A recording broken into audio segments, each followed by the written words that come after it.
Salut les coachs, j'espère que vous allez bien, c'est Kevin et bienvenue sur FM Studio. On se retrouve pour une nouvelle vidéo dédiée à la reprise de la Ligue 1, c'est reparti pour le championnat de France et ce week-end j'ai décidé de me focaliser sur 3 matchs pour cette première journée de championnat. Le match Olympique Lyonnais-Ajaccio, le déplacement du FC Nantes au SCO d'Angers et le choc Olympique de Marseille-Stade de Reims. On est parti. On attaque par le premier match de cette saison, l'Olympique Lyonnais qui recevait le club d'Ajaccio. 2 attentes pour moi pour ce premier match. Déjà découvrir le club d'Ajaccio. J'ai très peu suivi la saison de Ligue 2 l'année passée et du coup j'attendais de voir comment allait évoluer Ajaccio. J'avais simplement en tête que c'était une équipe qui a pris a priori très peu de buts la saison précédente et il y a quand même 2 recrues majeures à Ajaccio cette saison, Mangani et Romain Amouma, 2 joueurs d'expérience. Donc plutôt curieux de les voir évoluer face à un Olympique Lyonnais qui a réalisé, j'ai l'impression, un très bon mercato avec des renforts de poids et de qualité. Lacazette, Tolisso, Tagliafico, le petit Lapenant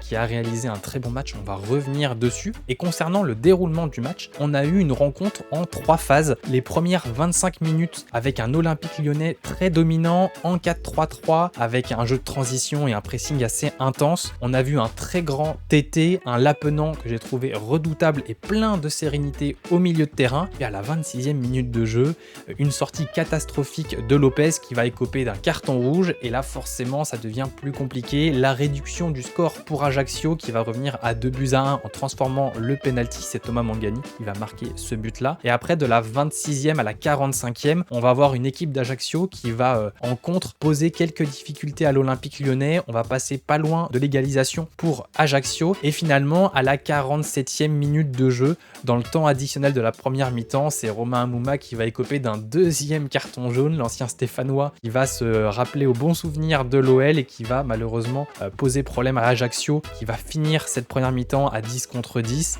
et la deuxième mi-temps par contre ce sera à sens unique, un Olympique Lyonnais qui va dominer, qui va littéralement gérer la rencontre, Ajaccio qui va jouer en 4-4-1 avec un bloc très défensif, 2 lignes de 4 pour littéralement empêcher l'Olympique Lyonnais d'être dangereux, mais vu que l'OL dominait et menait déjà au score, et bien finalement ça a été de la gestion. J'ai trouvé Ajaccio assez faible au niveau de sa prestation offensive. Alors on est sur un promu, du coup ils ont peut-être voulu se rassurer pour leur premier pas en Ligue 1. Finalement ils ne perdent que de 1 but face à une équipe qui devrait jouer le top 5 cette saison, mais finalement cette deuxième mi-temps a été assez insipide. Les enseignements de cette rencontre, c'est qu'on a eu un Olympique Lyonnais plutôt intéressant sur les 25 premières minutes de jeu. On a bien reconnu le style de jeu de Peter Bosz. J'ai été particulièrement intéressé par le travail des latéraux Tagliafico et Malo Gusto qui sont énormément venus dédoubler au milieu de terrain. Beaucoup de justesse technique de la part des 2 défenseurs centraux. Thiago Mendes qui est un joueur avec lequel j'ai un peu de mal lorsqu'il évolue au milieu de terrain et là défensivement sur ce poste de défenseur central je l'ai trouvé vraiment très propre. Lukeba continue sur sa très bonne saison passée, toujours propre à la relance etc.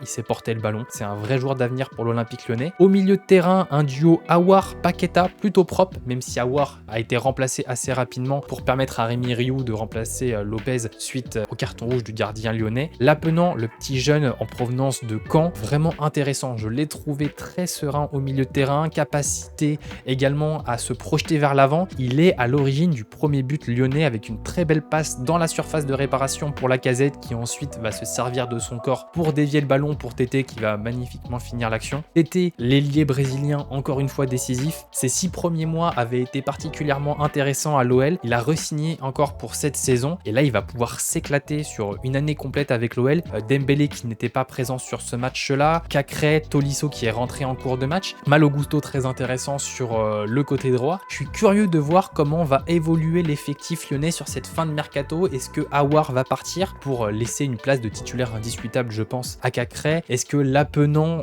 va être titulaire ou est-ce que Tolisso va réussir à enfin résoudre ses problèmes de physique pour avoir une vraie place de titulaire cette saison? On verra. Mais en tout cas, les 25 premières minutes étaient vraiment intéressantes. On va voir au fur et à mesure si l'OL est capable de rééditer ces genres de prestations-là. Sur un match compliqué à gérer avec ses cartons rouges et 45 minutes à 10 contre 10, eh bien l'OL a très bien géré cette rencontre et je pense qu'au fur et à mesure de la saison, ça va être très intéressant de les suivre. Deuxième match de cette première journée de championnat, le FC Nantes qui se déplaçait au SCO. Pour ceux qui ne le savent pas, le FC Nantes c'est mon équipe de cœur, je suis tous les matchs, toutes les saisons. La saison passée a été vraiment magnifique pour le FC Nantes, une bonne place en Ligue 1 mais surtout la Coupe de France et du coup la qualification en Ligue Europa. Un mercato pour l'instant qui se passe plutôt bien, mais qui pourrait décoller dans les prochaines semaines. L'arrivée de Moussa Sissoko, l'arrivée de Mohamed, l'attaquant égyptien en provenance de Galatasaray, également Guessant en prêt de l'OGC Nice, Randal Kolo Muani qui est parti libre à Francfort, du coup une attaque à reconstruire, potentiellement des départs pour Simon, pour Blas également sur la fin du mercato, on en entend beaucoup parler. Ça va être intéressant de suivre les prochaines semaines du côté nantais. Et pour ce match face au SCO, on va rester sur le même dispositif que la saison précédente. C'est un 5-2-3, 5-2-1-2 en fonction du positionnement des différents joueurs, avec une attaque Guessant, Moses Simon, Ludo Blas, donc un nouveau numéro 9 pour le FC Nantes. Et bien ce match va être plutôt compliqué au niveau de l'entame pour les Canaries. 25 premières minutes très compliquées, avec un SCO d'Angers vraiment dominant, avec une très belle attaque et surtout un Unai, le meneur de jeu du SCO, qui a été redoutable. Il a su se placer parfaitement entre le milieu de terrain et la défense à 3 du FC Nantes, et il a une énorme qualité de vista, de vision de jeu. Il a été presque décisif sur ce match, on va revenir dessus justement. Les 25 premières minutes à sens unique avec 3 grosses occasions pour le SCO. Ensuite ça va se rééquilibrer gentiment sur la deuxième partie de la première mi-temps pour arriver à 0-0 à la mi-temps. À la reprise, on va avoir un FC Nantes un peu plus dominant, avec un Ludo Blas qui va se réveiller, Ludo Blas totalement absent lors des 45 premières minutes, et on le sait au FC Nantes, si Blas est invisible, et malheureusement le FC Nantes ne va pas exister. Des difficultés également à trouver les pistons, donc Quentin Merlin côté gauche et Marcus Coco côté droit. Un Marcus Coco que j'ai trouvé particulièrement inquiétant sur les 45 premières minutes, un petit peu mieux sur la deuxième mi-temps. Il reste sur sa dynamique des dernières saisons avec le FC Nantes, c'est-à-dire un joueur qui a trop peu de continuité au niveau des performances. À partir de la 70e minute de jeu, il va y avoir quelques changements du côté nantais, quelques gros arrêts pour Bernardoni avec un Ludo Blas qui va échouer face au portier du SCO d'Angers, et un changement que je vais trouver particulièrement inquiétant du côté du FC Nantes, c'est Moutoussamy qui va remplacer Ludo Blas. Je pense que l'idée de Camboré c'était de conserver le score, de rester sur un 0-0 en consolidant le milieu de terrain. On a vu qu'à partir de ce moment-là, les attaques nantaises étaient uniquement constituées de transitions, malgré un Chirivella qui montait crescendo en puissance et qui arrivait à trouver davantage Quentin Merlin et Ludo Blas. En faisant sortir du terrain Ludo Blas, on a vu un FC Nantes beaucoup plus en difficulté, un Moutoussamy qui est plutôt un box-to-box qui a énormément de volume de jeu, mais qui techniquement est toujours en difficulté dans les 30 derniers mètres. Malgré les entrées de Mohamed, etc., le SCO a poussé, on a eu un très grand Lafond sur cette rencontre, avec un arrêt sur la ligne assez incroyable pour le gardien français. Et finalement, au point, on pourrait dire que le SCO d'Angers aurait mérité beaucoup plus, un petit penalty peut-être oublié sur la première mi-temps. Nantes a réalisé une performance en dents de scie avec une bonne gestion des temps forts et un très bon Bernardoni, mais lors des temps faibles, on a finalement été en grande difficulté.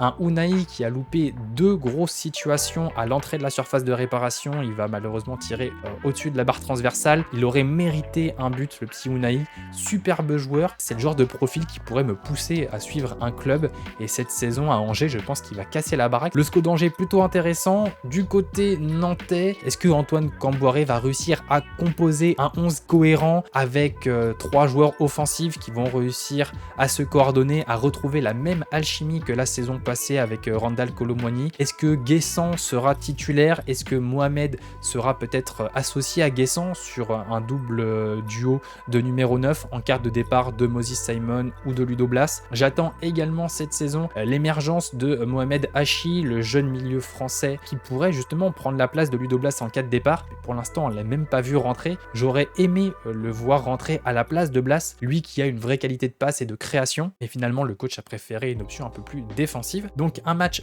particulièrement animé, 30 frappes cumulées pour les deux équipes, plein de situations, des déséquilibres pour les deux équipes, et un vrai bon match de Ligue 1, et ça fait plaisir pour une première journée. Et le dernier match pour moi pour cette première journée de championnat, c'était l'Olympique de Marseille qui recevait le Stade de Reims. L'Olympique de Marseille qui a changé de coach avec l'arrivée de Igor Tudor et le départ de Sampaoli. Plusieurs transferts également du côté marseillais, le gardien de but qui est arrivé récemment, une défense centrale quasiment renouvelée. Là, il y avait du Gigot, du Mbemba et Balerdi. Les deux pistons, Klose et Tavares, que j'étais curieux de découvrir. Et un milieu de terrain composé de Guendouzi et le retour de Valentin Rongier sur son poste de prédilection. Et en tant que Nantais, retrouver le petit Valentin à son vrai poste, ça me faisait forcément vraiment plaisir. Un dispositif en 5-2-2-1 pour l'Olympique de Marseille avec un style de jeu caractéristique pour Igor Tudor. On quitte le jeu de possession de Sampaoli pour passer sur un style beaucoup plus direct. Énorme contre-pressing proposé par l'OM et un jeu beaucoup plus direct. On n'est pas là pour avoir la possession, mais vraiment pour aller de l'avant pour l'Olympique de Marseille. Et ça a été très rapide pour l'OM. Beaucoup de situations assez rapidement avec un Stade de Reims que j'ai trouvé très fébrile sur la première partie de match. Mais sur la première mi-temps, l'Olympique de Marseille a été assez impressionnant, particulièrement au niveau du placement de Gerson et de Under, qui jouaient sur un rôle de milieu de terrain positionné dans les demi-espaces. Ils ont vraiment laissé les ailes aux pistons Tavares et Klose, qui vont justement s'amuser de cet espace créé par les joueurs dans le demi-espace. Tavares qui va marquer, Klose qui va générer le but contre ce camp de Woodface. Deux pistons qui vont bien se faire remarquer sur cette première journée de championnat et ça fait plaisir. On voit bien qu'avoir un vrai piston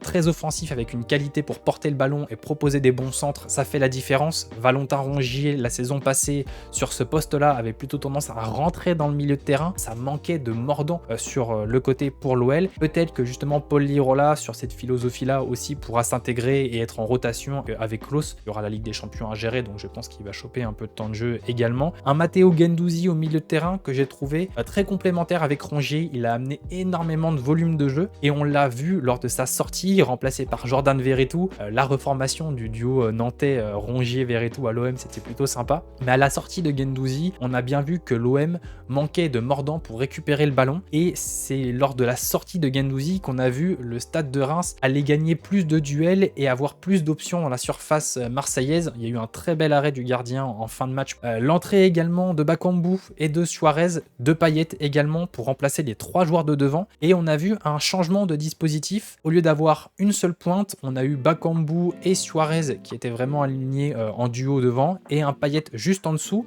Donc aussi une flexibilité tactique au niveau de l'animation des trois de devant que je trouve particulièrement intéressante. On peut avoir du coup un Payet qui va rentrer en cours de match ou peut-être débuter la rencontre sur ce poste de numéro 10, lui qui ne pourra pas participer au contre-pressing comme le demande Igor Tudor, ça c'est certain, mais qui par la capacité de dribble et capacité de passe va pouvoir lancer des joueurs vifs comme Bakambu, comme Suarez. Très bonne entrée de Suarez avec un beau doublé, il a su être présent, dynamique, volontaire. La défense rémoise vraiment en difficulté. Un Woodface qui a fait une erreur sur le centre de Klose et qui finalement était beaucoup trop sous pression pour réaliser une performance parfaite. J'ai été aussi un peu inquiété par la performance du Stade de Reims que j'ai trouvé assez faible et assez peu volontaire pour aller vraiment renverser la tendance. Il a fallu attendre les 10-15 dernières minutes de jeu pour voir un Stade de Reims pousser véritablement. Sur la deuxième mi-temps, ils ont changé de dispositif en passant sur une défense à 3 avec deux pistons. Ils ont du coup davantage bloqué Klose et Tavares, mais finalement le Stade de Reims a largement trop laissé d'opportunités à l'OM et une fois que l'OM mène 3-0, ça s'est un petit peu relâché mais la maîtrise était totalement là. Donc plutôt intéressant de suivre ce premier match pour l'OM, surtout qu'on entend par-ci par-là que Igor Tudor est en difficulté avec son vestiaire. En tout cas sur la philosophie, on a déjà senti une vraie patte du coach marseillais avec un style plus direct, un contre-pressing très intense et peut-être un peu plus de logique au niveau du positionnement des joueurs comparé à la saison passée où Sampaoli aimait bien avoir parfois des positionnements un petit peu originaux pour ses joueurs, Rongier côté droit, Lirola qui pouvait se retrouver côté gauche assez haut. Là on a eu un petit peu plus de logique on va dire sur le positionnement, un peu moins de déséquilibre là-dessus, mais un vrai jeu offensif et franchement ça a été un super match assez plaisant. Je suis curieux de voir l'OM maintenant contre une équipe qui aura un peu plus de répondants quand même que le Stade de Reims qui je pense va réaliser une saison un petit peu fade une nouvelle fois pour les Rémois. Un Olympique de Marseille qui par contre va continuer à évoluer. On va voir comment va se passer la fin de mercato. Il y a quand même du très beau monde maintenant et surtout une vraie qualité de sortie de banc. Quand tu arrives à faire rentrer Payet, Bakambu et Suarez pour dynamiter ton attaque, bien forcément ça t'ouvre de nouvelles perspectives pour gérer tes matchs. On finit par un bilan global de cette première journée de championnat. Je me suis pas amusé à regarder les 10 matchs, c'est juste une question de temps, c'était un petit peu compliqué. On note quand même une grosse performance après le trophée des champions pour le Paris Saint-Germain, toujours sans Kylian Mbappé, mais un Messi et un Neymar plutôt en forme sur ce début de saison. Christophe Galtier qui commence déjà à mettre sa patte sur le dispositif et sur son effectif. Cette défense à 3 qui commence à évoluer côté parisien. On va voir de plus en plus de dispositifs à 5 défenseurs sur cette Ligue 1, donc ça peut être intéressant. Le RC Lens justement qui va réaliser une belle victoire face au Stade Brestois avec le triplé de Sotoka, et du coup une première journée de championnat plutôt intéressante. Je suis curieux de découvrir cette année les promus, Ajaccio, mais surtout Toulouse qui a réalisé une grande saison en Ligue 2. Une année un peu particulière, la Coupe du Monde évidemment, et surtout 2 clubs qui manquent à l'appel, Bordeaux et Saint-Etienne. La semaine prochaine, on a quelques très beaux chocs. Le FC Nantes qui va recevoir le LOSC et Monaco qui va recevoir le Stade Rennais. Et pour le 3e match à analyser, n'hésitez pas à me donner votre avis. Quel match regarder pour la prochaine vidéo de la semaine prochaine dédiée à la Ligue 1. J'attends vos avis. Si ça vous a plu, vous pouvez toujours vous abonner, liker la vidéo, me rejoindre sur mes différents réseaux sociaux, Twitch, Twitter et Instagram. Je vous mets tous les liens directement en description. Et puis je vous dis à la prochaine et je vous souhaite une bonne journée. Salut les coachs.